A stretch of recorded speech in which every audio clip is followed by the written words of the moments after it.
He's Jeff King. I'm Andy Erickson. This is Not Another Shooting Show. We go to Mumbai, India. Why? Well, because an actor and politician who goes by Govinda accidentally shot himself in the leg with a revolver. Oops. He's like a famous guy, I guess. Yeah. Was hospitalized last Tuesday after accidentally shooting himself in the leg with his licensed revolver. More on the licensing in India in a moment. The bullet was removed. He was in stable condition. He got out of the hospital, and apparently he felt the need to put out a thing. He said in the follow-up article, don't read into anything else. Like, there's nothing to see here. Like, in other words, I think he was trying to say, I didn't hurt myself on purpose right before I was supposed to go do a show or whatever. Right. You know, because he's like I don't know, would that be Bollywood technically? Yes. I mean, if you're an actor in India, are you automatically Bollywood? I think so. Well, Okay. Just like, I mean, every actor is Hollywood elite, so. I suppose. Okay. Anyway, but India, you can own a gun in India. Kind of. Kind of. They may issue you a permit to get a gun, and they approve about half of the applications that come in. And it's funny. Yeah, you're not getting a semi-auto anything. They're in the, what do they call it? Prohibited bore license, or a prohibited bore. There's prohibited bore, which includes fully automatic, semi-automatic, and other types, probably grenade launchers and stuff, and then non-prohibited bore. So you go down to the list. They don't say brands. There's like 1, 2, 3, 4, 5, 6, like 15 or 16. It's like types. It's not like brands necessarily. Some of these look like a specific model, but basically it's all revolvers. You can't have a semi-auto. So your options are a revolver, a pump-action shotgun, or sporting rifles in 22 caliber, 315 caliber. Never seen that before. 30-06 you're allowed to own. And 12-gauge shotgun. That's basically it. That's all. And all the pistols have to be... there's a 32 caliber pistol. Otherwise, the rest are revolvers. So... Yeah, and all the guards in India just have random assortments of firearms. Yeah, and I've seen that before. Yeah, so like coming out of the airport, you might run into a dude with like an AK, and the dude standing next to him's got like a FAL, and then you go down the street to the market or whatever, and the dude's gonna have like a double barrel shotgun, and the dude next to him's gonna have like an MP5, and you're like, what in the hell? Like, who is issuing you these things? Yeah, that's pretty wild. We're also now going to go to Florida. This happened before the hurricane, though, by the way. But it's a very Florida story. This happened in Fort Myers last week. A Cape Coral man was arrested after deputies say they found him sleeping on the roof of a Fort Myers Walmart with a gun in his hand. His name's Daniel Ray Rios. He's 30, facing a charge of trespassing after being arrested Saturday. There were reports of a man on the roof with a handgun. When they got there, an employee told him he was checking the air conditioning unit after Hurricane Helene, and noticed this guy sleeping on the roof, and he had a gun in his hand, revolver. So he decided to write out he was writing out the storm on the roof of Walmart. And so he had his revolver with him. I mean, that sounds very Florida man. It's very, very Florida man. I found that on FARC under the category Florida, of course. So, okay. Let's see. This is the Patreon episode we're doing, right? Yeah, patreon.com. If you're not a subscriber of our Patreon, patreon.com/notanothershootingshow, just $3.57 a month, and you get an extra show every single week. We are up to, how many is it? 68 subscribers, Jeff. Nice. Yeah, 68 of you. Thank you so much for being a subscriber if you are one. If you're not, patreon.com/notanothershootingshow. So apparently I can't remember is it Kamala or Kamala? Can't. I think both of those ones are acceptable. Okay. But yeah, Kamala was doing an interview with, I think it was 60 Minutes. Yeah. And because she had mentioned at either the debate or another interview that she carried a gun. And of course, the entire gun world was like, what does she carry? And What did she say? She carries one or she owns one? oh, that's a good question. I think she just said she owns one. I kind of remember her saying at least she carried it while she was like a district attorney or something like that. That's pretty typical. A lot of times there's specific laws like where attorneys or judges are allowed to carry firearms in like a courthouse where no one else can except cops. Right. And so there was speculation because the internet has too much time on its hand about what it was, and there was some conversation it was a SIG because that's what the police in her area carried. So of course she would carry the same thing or something, and of course it's the most boring answer ever. It was a Glock. I don't think she said the specific model, but Well, it would have to be a Gen 3. yeah. So probably a 19, maybe a 26. Or honestly, I would think it would be something dumber like a 22. Yeah, I could see it being in 40 because when she would have been doing this, she would have. Yeah, 40 would have been the popular one, but So what would that I don't be? know. Yeah. I saw a couple articles. One was talking about, I think it was The Truth About Guns was going off about it. Yeah. Well, she said she bought it in 2009. Well, the Gen 3s were grandfathered in. They couldn't. They must have got a. How did she buy a Gen 4 or 5? Well, they still sell Gen 3s. They still make Gen 3s for California. Right. There's the- also the cop loophole. The dude who wrote that article might want to check on, Yeah, I'm not 'cause- from California, but I know that's the reason why you occasionally will see a Gen 3 Glock in a gun store around here, because they make them, they're out there, and like, oh, we'll buy those too, Right. Well, and there's a loophole that I think we've talked about before is that police officers can buy off-roster pistols, because cop, and then they end up selling them to other Californians for a markup because that's not a federal crime at all. Yeah. But so it, rules for these, not for me. Right. So I would not be surprised. It's kind of like Trump had a CCW in New York, which is like one of the hardest places to get a CCW. Because, Used to be. Yeah, and it's like, yeah, Yeah, he Guy with got one lots of because he money was is special like- and had lots of money, and maybe they had to Yeah. pay somebody off. Frank on the board. I can't think of his last name. What the hell's his last name? busy. Rizzy, yeah. I was talking to him one time. He was telling me about how it costs a shit. Like he can get a concealed carry permit now, living in New York, but it's expensive as hell. It's like, was it annual or every 2 years or something like that? It's like, it's a crazy amount of money. I don't remember exactly what it was, but there were a whole bunch of people that got in trouble. Some people were arrested. There's a lot of corruption going on that they found out about when if the Bruin decision hadn't happened, there were people who were getting away with stuff in law enforcement in New York because they were doing shady shit around issuing permits. Like, oh yeah, sure, we'll get you that, but you're gonna need to Make a donation to the the police ball. my retirement fund, and then we'll issue this permit. And yeah, so yeah, that was as far as every time there's a presidential election and the Democrat is running, there's always something to say. Oh, hey, no, I actually am a firearm owner. Yeah, I own one. Like Barack Obama there was that photo of him shooting a shotgun. Like, oh yeah, doing total like, gun he was guy. like doing trap and Yeah.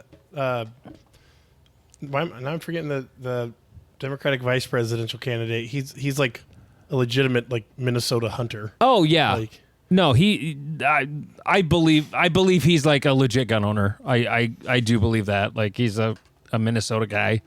I remember yeah, hearing that after the vice presidential debate. It was like, can we just have these two guys run for president instead? Right. I remember seeing that too. And basically everyone was like, that was like a boring debate, like it's supposed to be. Huh. It was like all they did was talk about issues. What's Right. going on? It's so crazy. But yeah, all the political pandering is quite silly. I mean, the Republicans do it too. Like when Oh, Mitt yeah. Romney or someone comes out and they're like, "Yes, I too own an 15 of the AR." Yes. Well, Yes, he was a Democrat that converted. Romney. Yeah, I'm pretty sure. Wasn't he? Mittens Romney. No, Mitt Romney has been he's a Mormon Republican. I thought he used to be a Democrat. No, you're thinking of Trump. No, for sure. Here's the No, thing but- when it comes to like the presidential politics. Every time, because like our local subreddits, occasionally there's something in there, and the comments are all about how Trump people and blah blah blah. Like there's so much Trump derangement syndrome going on in there, and the thing is like talking about like how could you possibly vote for them? Like, look, I've never voted for a president. I've only voted against presidents. You know what I mean? I mean, I can understand. You Like, also have to there understand, hasn't been I came to age to Barack Obama was the first election I voted in. So like His first election? might have been the second one. I think I might have been like 17 in the first one. But okay. he was inspiring, dude. Good speaker. But like I've never voted for someone because you know what? I think they're gonna do a real good job. It's always because, well, I don't want them to win, so I'll vote for them. That's basically it. But anyway, no one wants to hear us talk about politics. Jesus, what are we doing? Challenge accepted. Okay, moving on. There was is this the hurricane Reddit post? Is that what this Yes. is? Okay. Yeah, there was you set this up. I happened to see this the other day. I'm glad you put it in there because I didn't think to put it in the rundown. Yeah, so people have been asking in the our gun subreddit about like how to prep guns for hurricanes, and it hurt my head because like my first thought is, why are you leaving them? Like, bring them with me. I don't know why, but this guy was basically like talking about leaving his safe like on the ground floor, and he was worried about the water getting in. Yeah. And so people were, but he also, so he had two options according to him. Was, do I leave them in the safe where they might get flood damage, or do I put them like in the attic where looters can get them, but they're safe from the water? And I'm like, or you take them with you. Like, I'm very confused why this is not the option here. Yeah. But there were some interesting comments in the thread. Like the first one, basically said, if you're gonna leave them in the safe, put them in a garbage bag, wrap them the hell out of them, tape them up, and put them in the safe, and let God sort it out. Yeah. I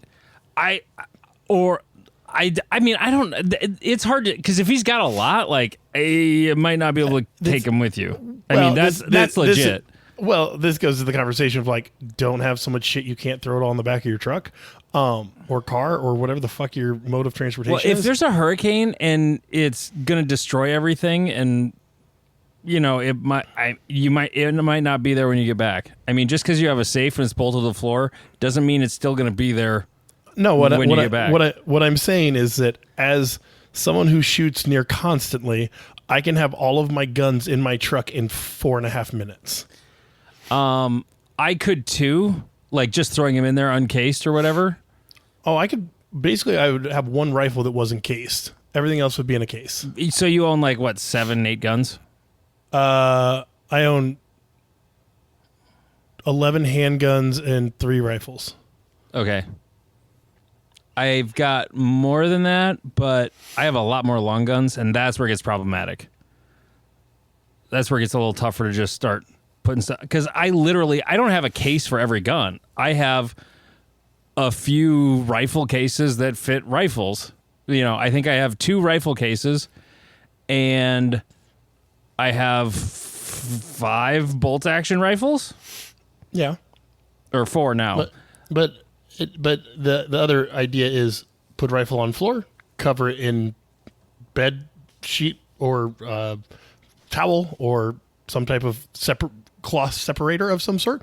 Put next one on it. Put cloth separator. Put next one on it. Put Like, I again, it just baffles me as a like if my apartment's set on fire, like as we're talking, I'm fucking throwing all my shit into a bucket and going. Like I'm saving the Pew devices. But this one also created kind of another interesting conversation is have you ever heard of the PVC pipe cachet tubes? Yep. And I was like, that's not a terrible idea. No. As long as like the entire thing doesn't wipe like you're not on like the edge of the coast and it just well, that's the problem. They'll float. Right. If they're watertight, they're gonna float, and then they're gone for a different reason. Like those are kind of designed to be buried. Right. So you have to bury it fairly deep so that it doesn't just like get washed up fairly easily. Burying things in Florida is not really a thing. I mean, they don't have basements in most of Florida. Right. So you're just out in the backyard. Just don't worry about what I'm burying. Don't look. No, it's fine. I'm sure there's 55-gallon drums of Cosmoline somewhere at an Army surplus store that you could, That was the third answer. Get 55-gallon drum of Cosmoline from Mother Russia and start dunking. Yeah. No, I guess I would be able to get all my handguns pretty quick because I transport a lot of handguns going to classes. I usually bring 7 with me. 7 or 8, something like that. So yeah, I do it from time to time. I mean, I do move with guns from time to time. I've got a big one of those giant Midway USA competition cases. It's like a duffel bag, basically. It's got 2 pockets for guns, but then I have another case that fits inside it that holds 3 guns. And then I've got gun rugs that... Oh, I forgot to mute my phone. Whoops. I've got 3 gun rugs I can put in there. And then I've still got all of the cases that my pistols all came in. So those would also fit in that giant thing. So my handguns would be relatively simple. The long guns is where it would get tricky. Yeah. But I mean, and another comment from one Snake Pliskin says, y'all ain't shooting at the hurricane? Fake ass patriots. Oh, yeah. Of course. Why wouldn't you shoot at it? Tornadoes. Oh, I didn't turn on my button box this week. But okay, so if there's a tornado bearing down on Omaha, yes, tornadoes happen way faster than hurricanes. Correct. There's almost no prep time. Like if you getting fucked up by a tornado, you getting fucked up by a tornado. Yeah. If you do get a warning, maybe 5 minutes. 10 minutes. If it's for you, maybe you get 5 minutes. It's pretty much. And so like at that point it's keep them in the safe. Like if you're worried about your guns in this situation, keep them in the safe. Hopefully the safe stays together as it's taken off into the Wizard of Oz. Yeah. And the honest truth is there's not that much time to react. That you're not getting in your car and driving away. Like it's deal with whatever happens. Yeah.